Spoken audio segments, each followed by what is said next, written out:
पीले दांत वाली बहू। रंजना कभी ब्रश नहीं करती थी।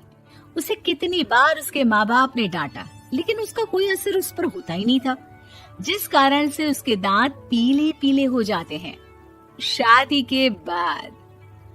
अरे बहू, वैसे तो तुझ में कोई कमी नहीं है, पर तेरे दांत इतने पीले कैसे हैं बेटा?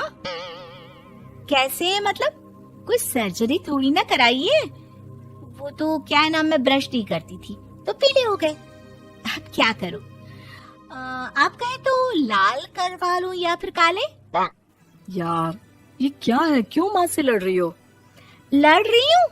अरे मैं लड़ रही हूँ या ये बोल रही है कि दांत पीले हैं, पीले।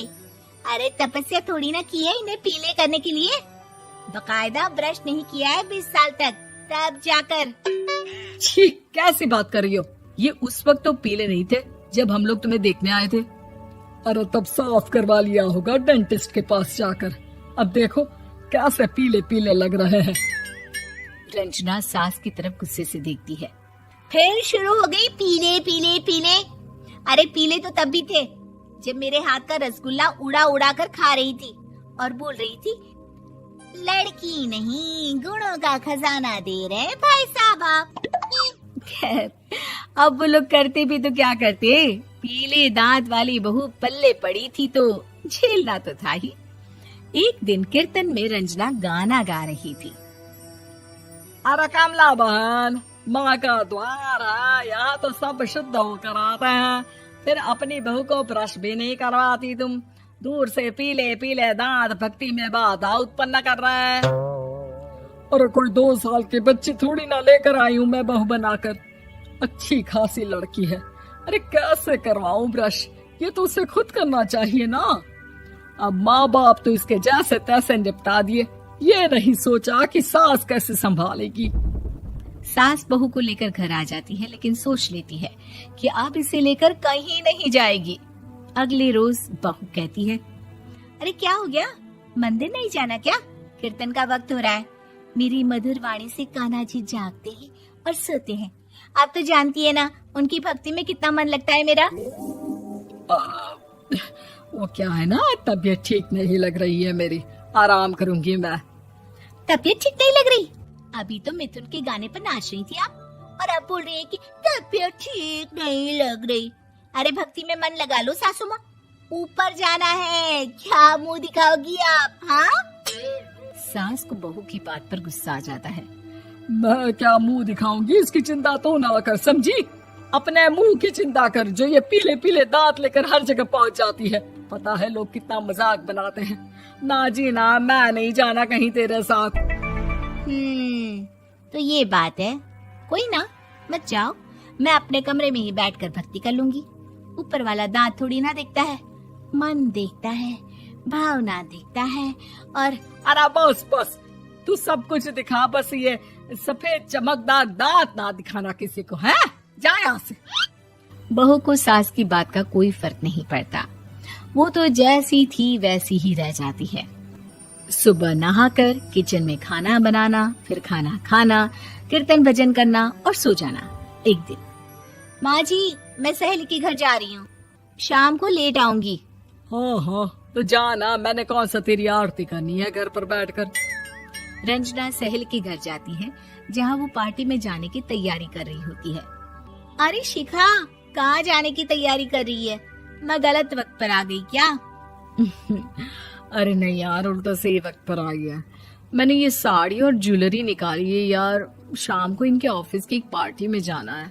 बताना कैसा लग रहा है ये सब?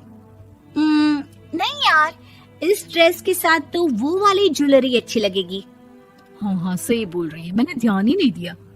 वैसे तो हमेशा से मस्त फैशन सेंस रखती है। तो बड़ा जाती होगी ना पति के साथ पार्टी में। रंजना कुछ नहीं बोलती, बस सोचती है कि यार काश ये बात सही हो जाती, पर मैं क्यों नहीं जाती पार्टी में? क्या इन लोगों की कोई पार्टी होती नहीं होगी? रंजना घर आती है और रात में पति से सवाल करती है, एक बात बताइए, आप मुझे किसी पार्टी में क्यों नहीं ले जाते? क्या आपके यहाँ ऑफिस में पार्टी नहीं होती? पति बेचारा क्या कहता कि दांत पीले हैं तुम्हारे इसलिए। अरे कोई पार्टी होती नहीं हम लोगों के ऑफिस में, तो कहाँ से लेकर जाऊं? और मार्केट, मॉल, कहीं वीकेंड घूमना, कहीं तो। अरे यार सारे हफ्ते में एक छुट्टी मिलती है, तो सोचता हूँ कि आराम ही कर लूं। क्यों? रंजना मन मार के रह जाती है। पहले कभी सास के साथ मंदिर जाया करती थी, लेकिन वो भी सास ने ले जाना बंद कर दिया। घर बैठी बैठी रंजना बोर हो जाती है। तभी उसे आइडिया आता है और वो मायके जाने का सोचती है। सासू माँ, 2 दिनों के लिए मम्मी के घर जा रही हूँ। अच्छा ठीक है, आराम से जा। और हाँ, माँ से कुछ अच्छी आदत सीख कर आना कि कैसे शरीर के हर भाग की तरह दांतों की सफाई भी जरूरी होती है, समझी? शुरू हो गई ना आप। वो लोग आपकी तरह नहीं है कि छोटी छोटी बात का बतंगड़ बना दे। उन लोगों के लिए मैं मायने रखती हूँ, ना कि मेरे पीले पीले दांत। रंजना माँ को बिना बताए उन लोगों को सरप्राइज देती है, लेकिन जैसे ही वो दरवाजे पर पहुँचती है, अंदर देखती है कि घर वाले कहीं जा रहे होते हैं। अब माँ, काश रंजना दीदी के दांतों वाली प्रॉब्लम नहीं होती, तो वो भी हम लोगों के साथ चलती ना बुआ जी की बेटी की शादी में। हाँ बेटा, लेकिन अब उसे कौन समझाए कि उसको उसके पीले दांत नहीं दिखते, लेकिन उसके आसपास के लोगों को कितना एम्बैरेसिंग फील कराते हैं।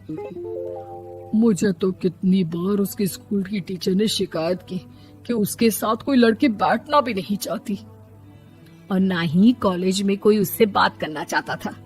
लेकिन पता नहीं क्यों उसे ये बात समझ में ही नहीं आती। कोई कमी नहीं है उस लड़की में, बस यही कि दांत पीले हैं। वो तो भला हो जीजाजी और उनकी माँ का, जो दीदी को जैसी है वैसे ही रखा हुआ है। रंजना को अपने घर वालों की बात सुनकर बहुत दुख होता है। वो सोचती है कि वो क्या करे, लेकिन फिर वो सीधा डेंटिस्ट के पास जाती है, अपने दांत चमकाती है और कसम खाती है कि वो रोज ब्रश करेगी। अरे क्या हो गया? तुम तो 2 दिनों के लिए गई थी ना, पर कोई ना, अच्छा है, चलो आ गई तो। रंजना सास के सामने आकर खड़ी हो जाती है और पूरी स्माइल करती है, उसके चमकदार दांतों को दिखाती हुई। चले मंदिर। माँ, मुझे माफ कर दीजिए, मैंने आप लोगों को बहुत एम्बैरेसिंग फील करवाया। मैं आज से रोज ब्रश करूंगी। उम्मीद है कि आपको हमारी ये कहानी पसंद आई होगी। कृपया हमारे चैनल को सब्सक्राइब करें और सभी अपडेट्स के लिए बेल आइकन जरूर क्लिक करें। और हाँ, वीडियो लाइक और शेयर करना मत भूलिएगा।